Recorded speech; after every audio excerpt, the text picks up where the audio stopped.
Good evening, everybody. Welcome to another episode of Fresh Brewed Kentucky Politics. I'm Andrew Cooperrider. Thank you guys for checking us out. If you'd like to support us, as always, please share, please like, please follow, subscribe. Podcast is on Spotify and other places. And, of course, Facebook. Share us out. Share us out on YouTube, too, as well. If you want to support, you can buy coffee online. You can, of course, come into Brewed. There in Lexington. You can also donate. We are looking at the impeachment bill, looking at those legal fees on the impeachment of the governor, looking at a couple different things. If you'd like to help with that, and trust me, we're not done fighting there either, you can donate anything there to donate.brewedco.com, donate.brewedco.com. You can also check us out on brewedco.com to buy online. There you go. There's my obligatory plugs for your support for our efforts for what we're doing. If you don't support us, well, what's it say that you're listening to me? I don't know.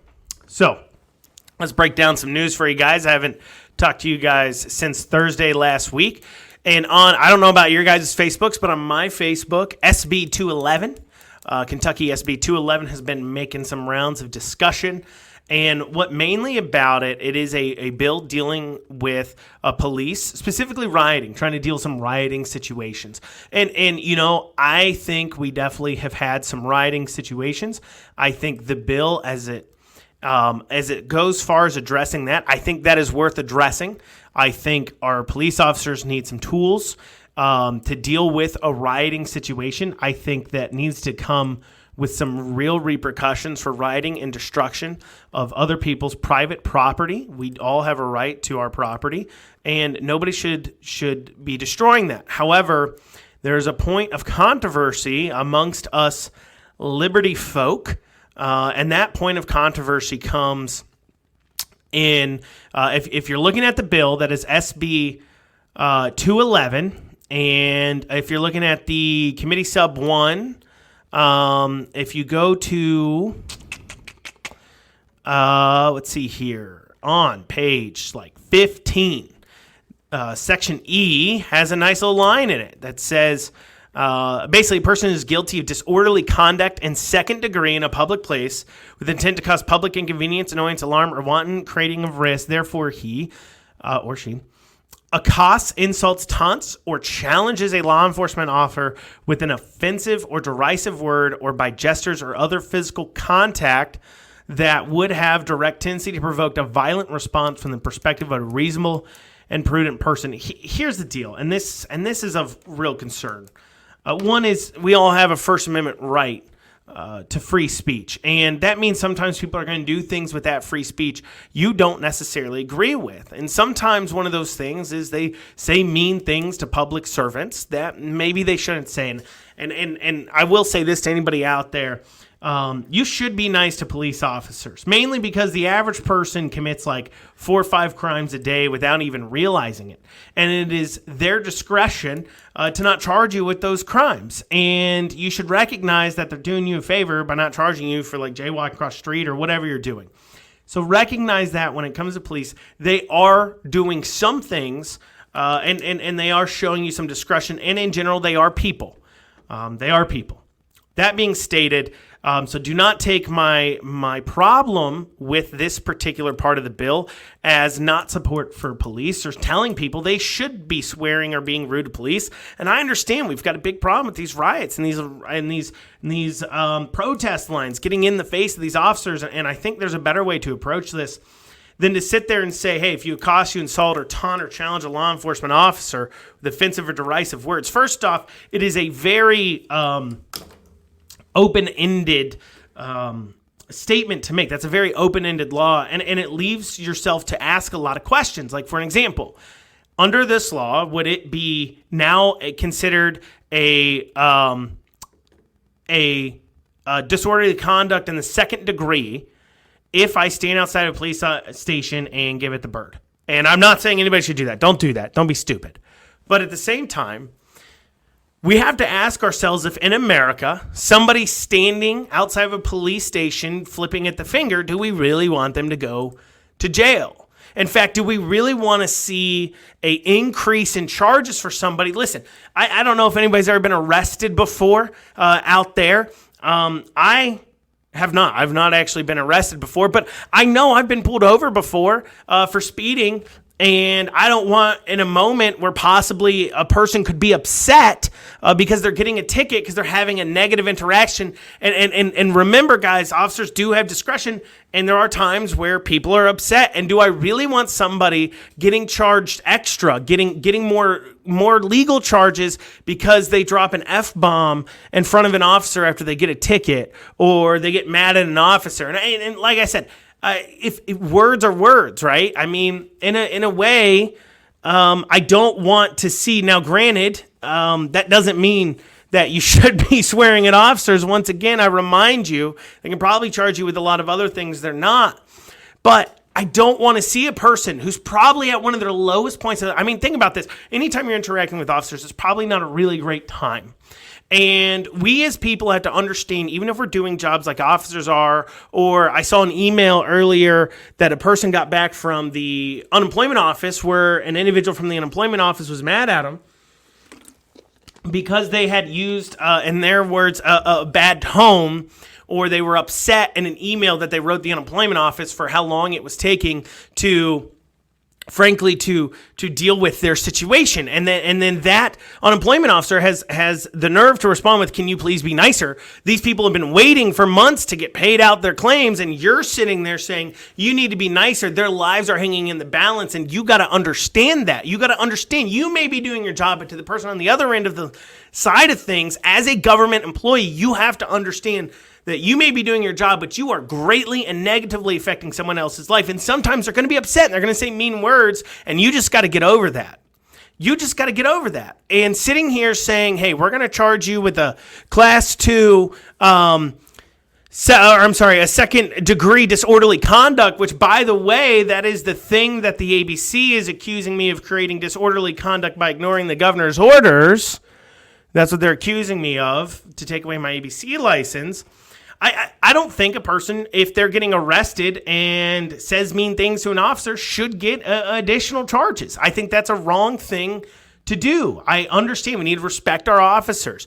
And I think that deals with more of a cultural thing. I don't think we needed, rewind some decades ago, and people weren't really cussing out the police when they were getting arrested a whole lot. We didn't need a law to deal with it. It's clearly a culture issue. It's a culture issue of just understanding and respecting the process, while at the same time, we need all to do a better job of understanding and respecting the officers do, that they're dealing with a person at some of their lowest points of their lives, and they're going to be upset, and because they say some mean words to a cop doesn't need to make it worse. That's my personal opinion on HB 211. It is not a endorsement of swearing at officers. You shouldn't do it. Don't do it. But I do think charging individuals with crimes for saying naughty words in America is quite frankly ridiculous, no matter who they're saying it to. That is just my personal opinion. Feel free to disagree with me, but that's where I'm falling on that one. Next here, let us fight the mandates, right? HB 360. Now, this is an important week in the legislative season, okay? And the reason why this is an important week in the legislative season is because it is the last week that we can have a real veto-proof bills. So bills such as the mass bills and things like that we're going to talk about. If you actually want to get them done, these are the bills that the governor will not agree with. If we actually want to get them done, we need to pass them now.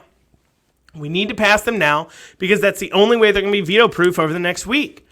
And so understand this. Any controversial bills, any bills that is the Republicans reining in the governor passed after this week that the governor would veto are not real. They're not real bills. They didn't really want to pass them. Don't fall for it. Don't let them convince you that they wanted to do something and the governor stopped it.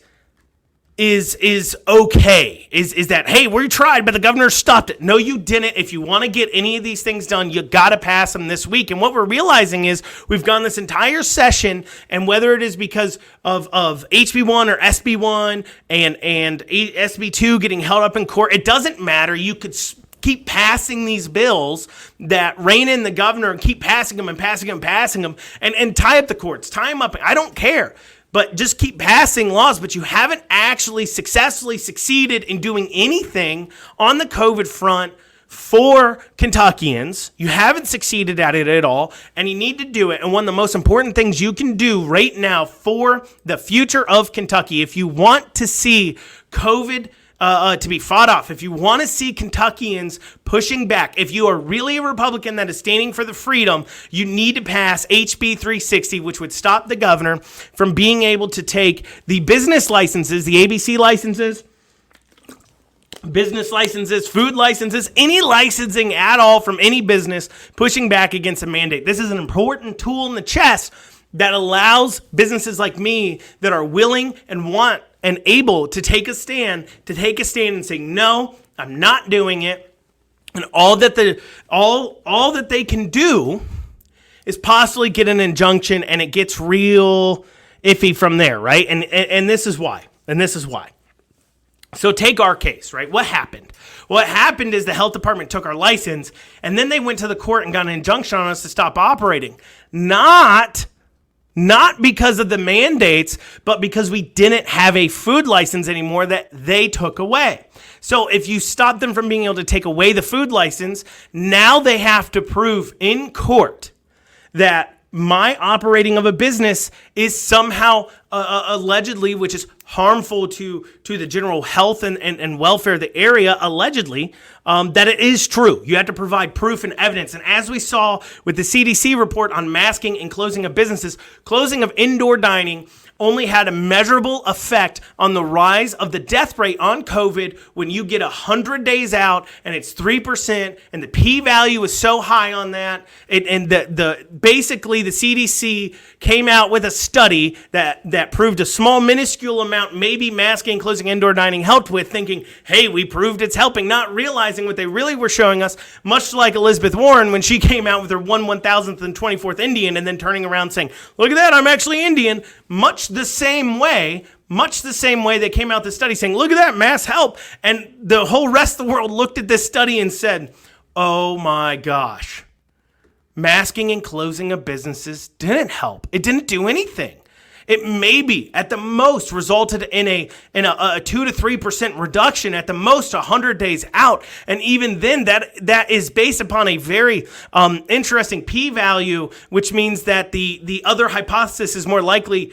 And so basically they couldn't prove that masking and indoor dining did anything. And so in order to sit there, and now with HB 360, it creates a lot more interesting of an argument in court, and it creates a lot better situations for businesses to be able to take a stand against these types of tyrannies and survive and make it, and not be faced with a choice between losing your business or losing your business, and instead have much better option. And it'd be more worth it for you to fight than it is for you not to. And that's how we really start getting this going. And that is HB 360. If they really want to rein in the governor, if they want to see the Kentuckians stepping to it and taking this governor down to size, they need to pass HB 360 if they want to see that mass civil disobedience. If you didn't realize it, that if they don't pass this at this point, they don't want us to fight back. They really don't want us to. And that is something you have to understand. They need to pass this if they want people to fight back. Speaking of bills that if they really want to pass, let's talk about HB 151. And let's be real honest, Republicans, okay? Let's be real honest. Let's bring it in, all right? I go to your meetings, okay? I go to your party meetings. I go to your Women Republicans Central Kentucky meetings. I go to your Young Republican meetings. I go to your Tea Party meetings. I go to all of them. And the last time I saw a person I knew that was a Republican wearing a mask in the last month and a half was a Mitch McConnell staffer. Okay, so it probably was actually a Democrat. And so what, because, what is Mitch McConnell but a Democrat? Anyways, and so what we end up seeing is, I know how you all stand on this. We all know HB 151, the mask law that's sitting in committee still in the Senate Health and Wellness Committee, that needs to get moving if you want to take away these mask mandates, which is going to linger. Mask mandates will linger. I promise you this. It will be 6 months from now, and it'll suddenly, the flu season will come back, and it'll be a bad flu season, and they'll be like, oh, well, you might as well throw on a mask, even though the CDC study, which I just talked about, clearly makes it clear masking only at the most resulted in a 2% reduction in case growth, which is barely anything at all. But anyways, they're going to try to roll it out for, a bad flu season, something like that. And just quite frankly, it's quite frankly ridiculous. The entire idea, and I hear the critics of this saying, hey, listen, it's just a mask. Just put it on. And you know what? I understand where you're coming from there. It is a simple thing, putting on a mask, right? Very simple. However, there's an idea behind it. And that idea is I am somehow responsible for your health. And I'm not. In this country, if you drop down having a heart attack next to a doctor who's not in a hospital, who's just out in public, they have no legal, they do not have any, legally speaking, they do not have to treat you. You do not have a right to another person's time. You do not have another right to them. And that is the concept that the mask law really deals with and pushing back on, is this idea that if you're worried about a sickness, that means other people have to do something. No, that means you need to do things. You need to stay at home. You need to be more careful. You don't get to tell other people what they need to do because of your fear. Because that's the same thought process to say, hey, why don't we have 5-mile-an-hour speed limits? Why don't we do it? Why don't we have 5-mile-an-hour speed limits? How you're worried about car accidents? Let's have it. You know what? Shoot. Let's take away cars. I mean, after all, greenhouse gases, right? Let's just take them away. You all walk around everywhere because, then you might trip and fall. So actually, what we're gonna do is we're going to have you all sit in motorized chairs and wheel around everywhere because we don't want you to trip and fall and kill yourself, right? And hey, it's this crazy idea, this crazy thought process that because of my fears, you have to do something. And that's what the mask law is pushing back on. So it's HB 158, and it says you cannot require masks as a government. Nothing's stopping these businesses. I was reading a funny article where it was talking about how businesses couldn't claim it was just the government mandates they were following anymore, and they actually had to stand by their policies. That sounds to me like businesses don't want to have to take accountability for the decisions they would make. So, essentially speaking, you now have these large corporations that are worried about being stuck in the middle here because as these places open up, they still have corporate policies about masking because if they drop them, they're worried they'll get canceled by the left. But now they're losing business from the people on the right who aren't wearing masks because they're like, hey, this is stupid. People are vaccinated. If you're worried about stay home. And so now these corporations are in a spot where they don't know what to do.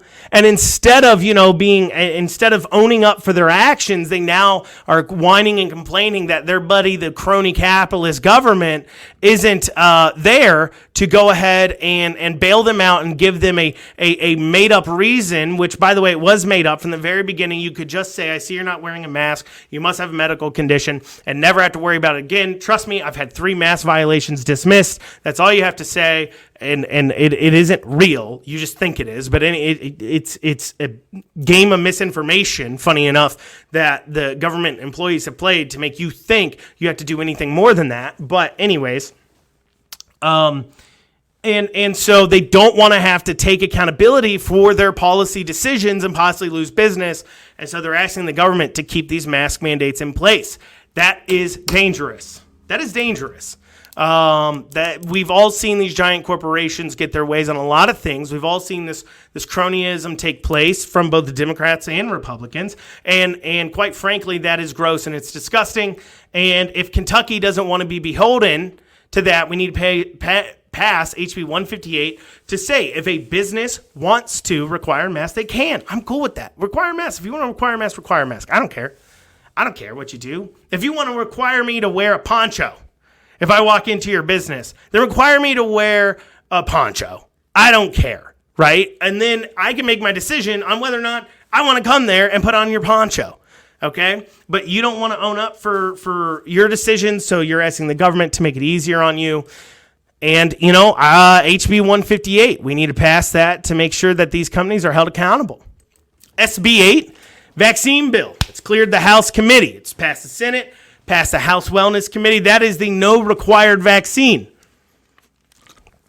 SB 8 needs to be passed this week. It is ready to be passed. It is good to go. House, vote on it, pass it. Let's make it so the COVID vaccine cannot be a required thing here in Kentucky at all. Let's protect our citizens against that. That's SB 8. Now, I've been hearing this a lot after HB 208 got passed. I've been hearing this from a lot of people. In fact, I believe it was old buddy. Who was it? Was it Alvarado? Geez, Pete's. I don't know who it was, but one of the senators actually on the floor on HB 208, that's a school bill, said, if you're mad about what's going on, go to your school board and run for school board. First off, that's the biggest cop-out anybody's ever said. Is said, if you don't like it, you run for office, which we've been seeing that a lot recently because we're getting under their skin. But more importantly, the HB 208 debate needs to be framed in then. If you really think that the school board's at fault here, you're wrong. So here's the bottom line. The school board, the schools get money from the states. In order to give them that money, the states have a statute that requires in-person schooling only 10 NTI days. The governor suspended that statute, which allowed them to keep getting their funding with being NTI only. That was the problem we were asking the state to fix. It was a state-created issue, and your response of saying that if you don't like it, run for school board is the equivalent of if somebody breaks into my house and steals my stuff and I call the cops saying, if you don't like it, go steal your stuff back from them, don't call us about it. You're the one funding them. You're the one who has the law in the books. You're the one who's allowed them to do it in the first place. Yes, it is your job at the state level to fix the problem because you enabled it. You enabled it. Yes, we understand the school boards have been doing this or that, and we all know that the unions control that school board hardcore. There is way more money a lot of times in school board races than there is in some House and Senate races in this state.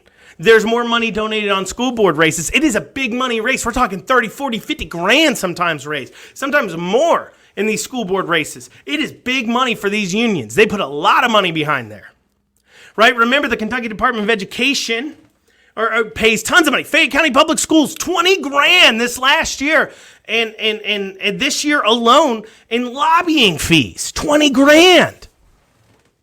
There's big money in these school board races. It's big. You can't just sit there and say, if you don't like it, you run for school board. Well, you know what? Shut up. Just shut up. You're supposed to fix this problem. You enabled the problem. Get it fixed. Okay? Stop telling us, if you don't like it, you need to run. You know what? You need to do your job. You need to do your job or we'll replace you. How about that? Because you're the one enabling it. Get it changed. Sorry.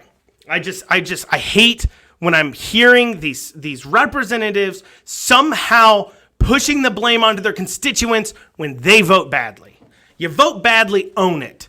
Just own it. Let's get some darn accountability in our government. You messed up, own it. You messed up on employment, Bashir. It's been a year. You're the worst state in the country. Own it. You messed up with HB 208. You passed the bill at the House without realizing it said exactly what we said it did. You got it into the Senate and you freaked out and you didn't know what to do. So you passed it. And when you got a bunch of pissed off parents calling you, you want to blame the school boards. Own it. You did wrong. Just own it.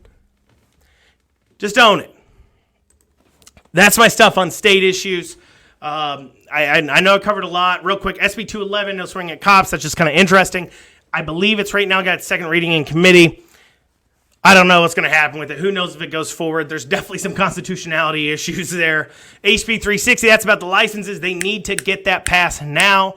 HB 158, the mask law, it's sitting in health committee there. Alvarado's the chair of that one. Hit him up with some emails. SB 8, that's that vaccine bill. It's cleared the House committee. They need to vote on it now. HB 208, That one's already passed. That was me ranting about the school board. So let's talk about the minimum wage. That has been of debate recently. I've even made some posts about it myself. And I just want to touch on it. I want to arm some people and not as much educate. I don't think educating is as important as making people realize a couple of just key facts to understand. Okay. First thing you have to understand is, what are you really saying when you say, I want to raise minimum wage? Your problem isn't actually that people don't make enough money. Your problem is you want to buy more with that money, with the money you make.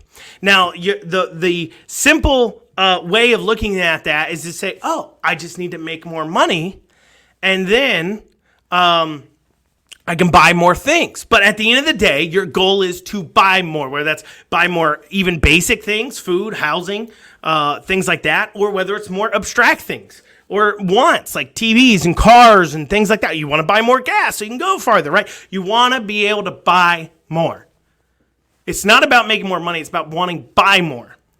And to understand, if the minute you stop talking about I want more money, I want to buy more, you start looking at different solutions to the problem. Because the real problem then is not I want to make more, because we all know that with these massive stimulus funding, with a $15 minimum wage, you would get inflation. It's just simple. If 725 starts making 15, people who make 10 are going to want to make 18, 19, 20. People making 20 are going to want to make more money too. Everybody has to go up in money. Now, as everybody goes up in pay, really simple, real easy. The cost of labor goes up. The cost to manufacture, make, harvest items goes up. And as that cost goes up, shipping costs go up because everybody's got to get paid more. And now you're right back to where you started. $15 an hour just becomes worth $7.25 and the same amount of dollars, because that is what the cost of things are. That is, the cost has risen up. Your money doesn't go as far because everybody's getting paid more. Real simple idea here. If everybody makes more money, nobody makes more money. That's just a simple idea for you guys to kind of understand. If now the top people, maybe their pay doesn't go up, but you're going to see everybody else's pay going up. The cost of raw materials and goods goes up. Everything goes up. It's going up. Now, minimum wage is an imperfect tool to a simple, that was a problem that we don't have anymore. And I know what you guys are thinking. What? We don't have the problem anymore? Listen. Minimum wage was simply instituted because of an idea, because at some point in our lives, there was something, there was a labor monopoly. There's a market on the, monopoly on the labor. Basically, you'd have some fringe employers, but if you had one factory in town or something like that that employed 50%, 60% of the town, they could dictate what the wages were for the rest of the town and take an unfair advantage of the workers in that town by saying, well, you guys aren't going to go anywhere. You can't find any other jobs. So I'm going to pay you as little as I can. And I can get away with that because you don't have any choices. We don't have that problem anymore because we have something called the internet. In fact, it's incredibly easy to find a job now, for the most part, up until recently with higher unemployment rate, COVID, everything else. But before that, being an employer, I can tell you one of the hardest things to understand was it was very hard to find. Staffing was a big problem. You can talk to restaurants, you can talk to labor companies, you can talk to staffing has been a big issue over the past several years during Trump era. And the reason why is because unemployment was so low, there are so many jobs to choose from. And I found myself even having to raise my wages up in order to compete and bring in labor. Right? And so you're not seeing a lot of companies that are hiring individuals in Lexington paying $7.25 an hour. You just don't. Right? Even we ourselves at Brood, we pay somewhere between $8.50 to $10 an hour base. And then you also get tips on top of that. It equals out to about $10, $11 an hour. You have to pay that much if you want to attract in labor in this market, because the competition exists, because the internet exists, and because it's not a closed labor market anymore. If you want to find a job in California while sitting in Kentucky, you can. That's why the minimum wage, it was an imperfect tool to stop an employer from getting a monopoly on a market and then taking advantage of that. You don't have that anymore. In fact, you have the opposite effect. You have an employer like Amazon that comes into Kentucky, into Lexington, starts saying, I'm going to pay $15 minimum wage. And now that immediately boosts everybody else's wages they have to pay in order to keep attracting in labor, especially when there's a low downturn in the cost of labor. Now, going back to you don't want more money. You just want to buy more things. You want to get more things, right? Why are you turning to your employers telling them, you got to pay me more money, instead of turning to the government and say, hey, why don't you stop taking your 30% VIG off my check? And why don't you stop charging my employer 30% VIG off his check? To pay somebody $10 an hour, it costs me as an employer about $13. If the government stopped taxing everybody, right? If I pay an employee $10 an hour, they take home $7. It's costing me $13.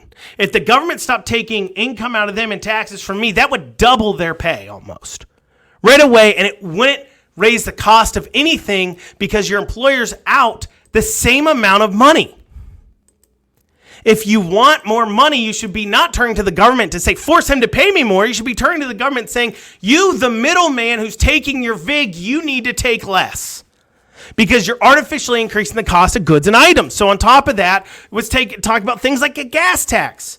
You pay about 50 cents a gallon in taxes at least on a gallon of gas, depending on where you are. You pay probably at least 50 cents a gallon. That's an artificial increase the government is creating. It may be a necessary tax. It may not. That's up for debate. But at the same time, that is an artificial increase the government is doing. The government takes, it doesn't provide. Now, you may be asking yourself, why are there so many people pushing this $15 an hour minimum wage? Intelligent people pushing these ideas of minimum wage out there that clearly understand exactly what I'm saying, that the cost of everything is going to go up. Here in a couple of years, $7.25 an hour will have the same buying power that $15 an hour would have, and it'll just readjust, and everybody's going to end up at the same point. You're just going to add some money onto it, but what you can buy with it, what you can do with it will remain the same. Why are they pushing for it? Simple. It's very simple. Debt. You know what doesn't change? See, if everybody gets paid more, the amount of money being brought into the federal government goes up. Just does, right? They're taking 30% of 10 now.